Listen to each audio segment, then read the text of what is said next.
इस लेक्चर में हम लोग पढ़ेंगे अर्धचालकों के प्रकार में हम लोग नेज अर्धचालक के बारे में पढ़ेंगे। किसके बारे में पढ़ेंगे? नेज अर्धचालकों के बारे में पढ़ेंगे। ओके,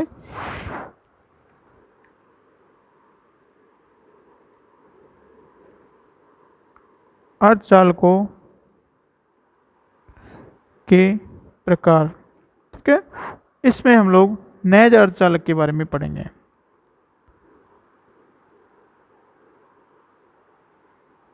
ओके, हम लोगों ने देखा था पिछले लेक्चर में कि अर्धचालक किसे कहते हैं। अर्धचालक वे पदार्थ होते हैं जिनमें कंडक्शन बैंड और वैलेंस बैंड, इन दोनों के बीच में जो फॉरबिडन एनर्जी लेवल है वो 1 इलेक्ट्रॉन वोल्ट कोटि का होता है। ओके, कितने का होता है? 1 इलेक्ट्रॉन वोल्ट कोटि का होता है। और सामान्य ताप से हमारे जो वैलेंस बैंड है उसमें से कुछ इलेक्ट्रॉन कंडक्शन बैंड में चले जाते हैं, जिसके कारण सामान्य ताप पे इनकी जो चालकता होती है 10⁵ से 10⁸ महोमीटर की होती है, महो पर मीटर की। और जो ये तो चालकता होगी इनकी, और जो इनकी जो प्रतिरोधकता है वो हमारी 10⁻⁻5 से 10⁻⁻1 ओम मीटर की कोटि की होती है प्रतिरोधकता। ओके, ये हमारे अर्धचालकों के बारे में पिछले लेक्चर में हमने पढ़ा था। सामान्यतः क्या होता है, जो हमारे अर्धचालक होती है उनकी 0 केल्विन ताप पर चालकता 0 होती है। जैसे जैसे ताप बढ़ता है तो सामान्य अपेक्षित मान से सामान्यतः इनकी जो वैलेंस बैंड है उसमें से कुछ इलेक्ट्रॉन कंडक्शन बैंड में चले जाते हैं और विद्युत धारा का प्रवाह होने देते हैं अपन में से। ठीक है, अगर हमारे जो अर्धचालक है उसमें कोई बाह्य पदार्थ नहीं मिला होता है, ठीक है, तो हम लोग उस स्थिति में हमारे जो अर्धचालक है उसको हम लोग क्या कहेंगे? नेज अर्धचालक कहते हैं। उसको हम लोग क्या कहेंगे? नेज अर्धचालक कहते हैं। उस स्थिति में हमें उसको नेज अर्धचालक कहते हैं जब कोई बाह्य पदार्थ अर्धचालक में ना मिश्रित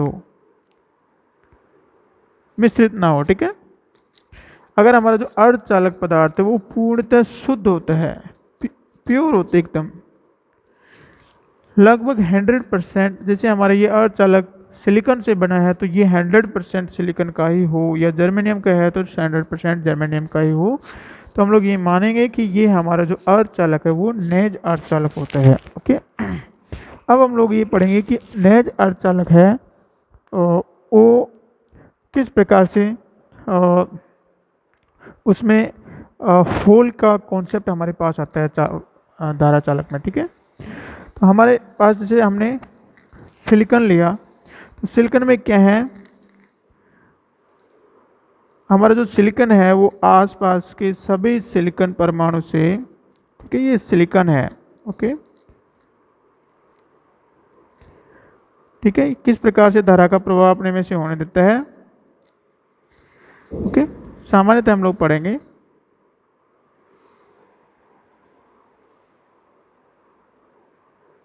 देखो, ये जो मैंने लाइनें खींची है ये क्या है? अन्य परमाणु से इनकी सहज संयोजी आबंध है। ओके, अन्य परमाणु से इनकी सहज संयोजी आबंध है। जैसे इस परमाणु से 2 सहज संयोजी आबंध है, फिर इस ऐसा ही परमाणु से इस ऐसा ही परमाणु से 2 सहज संयोजी आबंध है। उसी प्रकार से इनके भी 2 आबंध ये सभी परमाणु से लगभग बना रहे हैं। चूँकि हम लोग सिलिकॉन है, चतुस्संयोजी है, तो हमारे ये मानते हैं कि जब सहज संयोजी आबंध बनाते हैं, ये मैंने जो लाइन खींच रहा हूँ अभी वो इलेक्ट्रॉन को रिप्रेजेंट करता है। ठीक है, किसको रिप्रेजेंट करेगा? इलेक्ट्रॉन को रिप्रेजेंट करेगा, जो कि सहज संयोजी आबंध बनाने में इसकी मदद करते हैं। ओके, अन्य परमाणु के साथ में ये एक ऐसा ही क्रिस्टल है। ओके, ऐसा ही जालक है। ये जो स्थिति है हमारी 0 केल्विन ताप पे है। किस पे है? 0 केल्विन ताप पे है। इस प्रकार की हमारी स्थिति होती है। देखो, हम देखते हैं कि जो 0 केल्विन ताप है उसमें सभी इलेक्ट्रॉन नाभिकों से बंधे हैं और ये अन्य इलेक्ट्रॉनों के साथ, अन्य नाभिकों के साथ में एक नाभिक के या एक परमाणु के इलेक्ट्रॉन अन्य परमाणु के इलेक्ट्रॉनों से सहसंयोजी आबंध बनाए हुए हैं और कोई भी इलेक्ट्रॉन जालक में उपस्थित नहीं है। चूंकि जालक में कोई भी मुक्त इलेक्ट्रॉन उपस्थित नहीं है, इसलिए 0 केल्विन ताप पर जो चालकता है हमारी, वो कितनी आएगी, वो हमारी 0 आएगी। ओके, अब हम लोग क्या करते हैं कि ताप को बढ़ा करके 0 केल्विन से T केल्विन तक करते हैं। ओके, T केल्विन तक करते हैं, क्या कहें कि कमरे के ताप पे करते हैं, और हम लोग धीरे धीरे जैसे ताप बढ़ाते हैं तो क्या होगा कि ये जो सहसंयोजी आबंध बना रहा है इलेक्ट्रॉन, ठीक है, ये केवल आरेख है, किस प्रकार से बना रहा है ये हम लोग नहीं बता रहे हैं, लेकिन इतना है कि ये सहसंयोजी आबंध इस परमाणु के एक इलेक्ट्रॉन दोनों मिलकर के सहसंयोजी आबंध बना रहे हैं। जैसे जैसे हम लोग इसका ताप बढ़ाते हैं, ठीक है, जैसे जैसे इसका ताप इंक्रीज करेंगे तो क्या होगा, ये इलेक्ट्रॉन सहसंयोजी आबंध तोड़ करके ये यहाँ पे चला जाएगा। ठीक है, यहाँ पे चला जाएगा और यहाँ पे क्या होगा, हमारे पास एक रिक्ति क्रिएट होगी। क्या क्रिएट होगी, रिक्ति क्रिएट होगी। सहसंयोजी आबंध तोड़ के जब यहाँ जाएगा तो एक रिक्ति क्रिएट होगी। उसी प्रकार से जैसे जैसे और ताप बढ़ाएंगे तो ये इलेक्ट्रॉन यहाँ से यहाँ आ जाएगा और यहाँ पे ये इस प्रकार से जालक में आ जाएगा और यहाँ पे एक अन्य रिक्ति क्रिएट होगी। ठीक है, ये जो रिक्ति है, चूंकि यहाँ पे जब इलेक्ट्रॉन होता है इसके अंदर आबंध में, तो यहाँ पे ये आबंध बनाने के कारण जो टोटल इलेक्ट्रिक चार्ज है यहाँ पे न्यूट्रल था, लेकिन जैसे यहाँ से नेगेटिव चार्ज बाहर आता है तो यहाँ पे चार्ज इम्बैलेंस होता है और चार्ज इम्बैलेंस होने के कारण यहाँ पे एक पॉजिटिव चार्ज आ जाता है। तो ये जो इलेक्ट्रॉन की रिक्ति है इसको हम लोग होल कहते हैं। क्या कहेंगे हम इसको, होल कहेंगे या फिर कोटर कहते हैं हिंदी में। ठीक है, इंग्लिश में होल या हिंदी में होल या कोटर कहते हैं। तो एक होल क्रिएट होता है, जैसे एक इलेक्ट्रॉन सहसंयोजी आबंध तोड़ के बाहर आता है तो वो जो सिस्टम है सहसंयोजी आबंध का, वहाँ पे एक होल जनरेट होता है और ये होल होता है एक पॉजिटिव चार्ज को अपने में लिए होता है।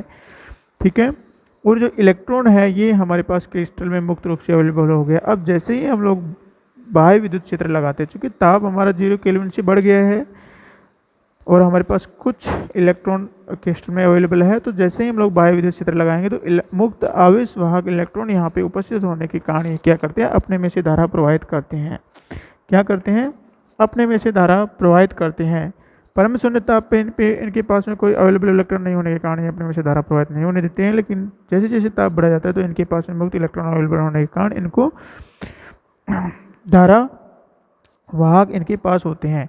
अब जैसे जैसे हमारे पास में ताप बढ़ाते जाते हैं, ओके, वैसे वैसे क्या होगा, ये हमारा वैलेंस बैंड है, ये हमारा कंडक्शन बैंड है। ओके, तो जैसे जैसे हमने टेम्परेचर बढ़ाया वैसे वैसे क्या होगा, यहाँ पे एक होल क्रिएट होगा और यहाँ पे एक इलेक्ट्रॉन चला जाएगा, फिर एक इलेक्ट्रॉन यहाँ आ जाएगा, यहाँ पे एक होल क्रिएट हो जाएगा, यहाँ पे एक इलेक्ट्रॉन आ जाएगा, यहाँ पे एक और होल क्रिएट हो जाएगा। इस प्रकार से हम जैसे जैसे ताप बढ़ाते जाते हैं हमारे वैलेंस बैंड में होल क्रिएट होते जाते हैं और कंडक्शन बैंड में हमारे पास इलेक्ट्रॉन पहुंचते जाते हैं और सामान्य ताप पे ये काफ़ी संख्या में होते हैं, तो विद्युत का अच्छा वाहक होते हैं। ठीक है, तो इनकी जो चालकता होती है 10 की घात 5 से 10 की घात 1 महो पर मीटर के आसपास आ जाती है। ओके, यहाँ पे हम देखते हैं कि जो इलेक्ट्रॉन है कंडक्शन बैंड में वो विद्युत धारा का चालन करता है और जो होल है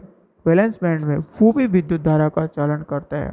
ठीक है, ये विद्युत धारा की दिशा में और ये विपरीत दिशा में, जैसे हमारे पास में, ठीक है, विद्युत धारा की दिशा सपोज करो जैसे ये विद्युत धारा की दिशा, ठीक है, या फिर इलेक्ट्रिक फील्ड की डायरेक्शन इज दिस। ठीक है, तो हमारा जो पॉजिटिव चार्ज है वो इलेक्ट्रिक फील्ड की दिशा में जाएगा। ठीक है, और जो हमारा ऋणात्मक चार्ज है वो विपरीत दिशा में गति करेगा। इस प्रकार से ये हमारे अर्धचालकों में होल और इलेक्ट्रॉन दोनों आवेश वाहकों का कार्य करते हैं, इसलिए उनकी काफ़ी अच्छी चालकता होती है 10 की घात 5 से 10 की घात 1। और ये चालकता होती है चालकों और कुछ चालकों के बीच की होती है, मतलब आधे मान के लगभग होती है, इसलिए इन्हें अर्धचालक या सेमी कंडक्टर कहते हैं। ओके,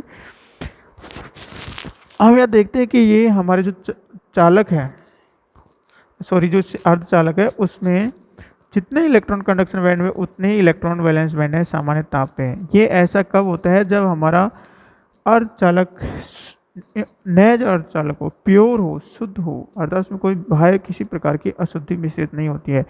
इसलिए हमारे ये जो नैज अर्धचालक में जो चालक होते हैं, ठीक है, वो चालक भी दो प्रकार के होते हैं, ठीक है। नैज चालक इनको हम लोग बोलते हैं, नैज चालक से इलेक्ट्रॉन है और दूसरा हमारा होल है, ठीक है। इनको हम लोग नैज चालक बोलते हैं और इनकी जो इसके कारण जो चालकता उसकी हम लोग इसको नैज चालकता बोलते हैं। और भी विद्युत प्रॉपर्टी, इलेक्ट्रिक प्रॉपर्टी जो भी इनकी होती है उनके आगे हम लोग नैज लगा देते हैं, क्योंकि ये प्योर हमारा सेमी कंडक्टर है।